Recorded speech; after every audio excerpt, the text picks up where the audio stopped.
let's talk about what HSBC has to say about Ventive Hospitality. They're positive on this stock. It's opening, let's see how it does, but at least in pre-open, it's just 0.1% higher. Harsh joining in to tell you what HSBC has to say. Harsh?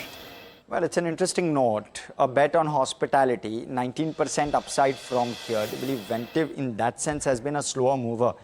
So it's catching up with peers is what they're saying. It owns, as background, owns 11 hotels across India and Maldives, predominantly Pune and Maldives to be absolutely specific. It also has 4 annuity assets in Pune.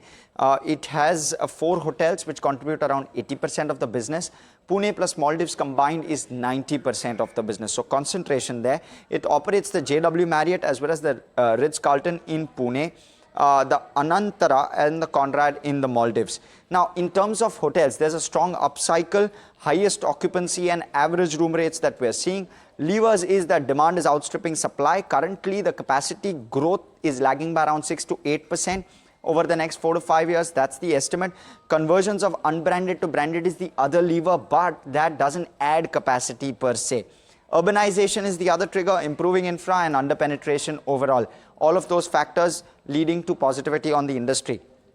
Is it lagging peers? Most definitely, yes. The record occupancy that the industry is seeing of around 78 to 79%, Ventive is at 61%. Only 367 rooms in the pipeline versus peers, that's very, very low. But they're catching up quickly. Pune, Maldives is going to improve occupancy given better infra. Maldives, in fact, airport capacity is expected to rise sharply. Cost structure improvements also will help the company in terms of PAT margins. Strength is a strong balance sheet. EV/EBITDA in terms of valuations, 18.5 times FY27 expected EBITDA for the hotels business is how they're valuing it, 14.5 times for the annuity business. Risks are lack of growth and possibly continued underperformance. Broadly, very, very positive on the sector as well as on the stock, HSBC.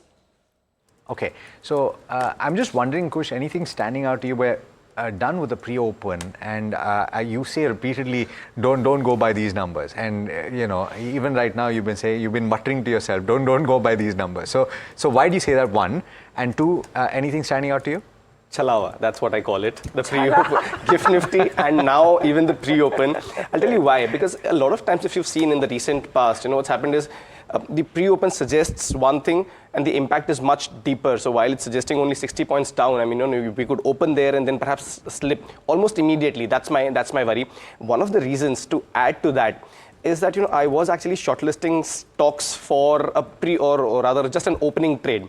Now, surprisingly, a lot of names that I had on my list are actually showing a minor but still a downtick, on open. And mind you, most of these are stocks which are actually having good strength for the last week or so. Even yesterday's closing was, fairly strong for these names. So I would actually wait this one out. I'm not going by the 60-point downtick. I want to see for the first 10, maybe 15 minutes as to what does the Nifty do. So just be a little cautious. Don't jump and say that, okay, we are opening 60 points down by this dip. I might just want to wait it out for the first 15, 20 minutes and see how it goes.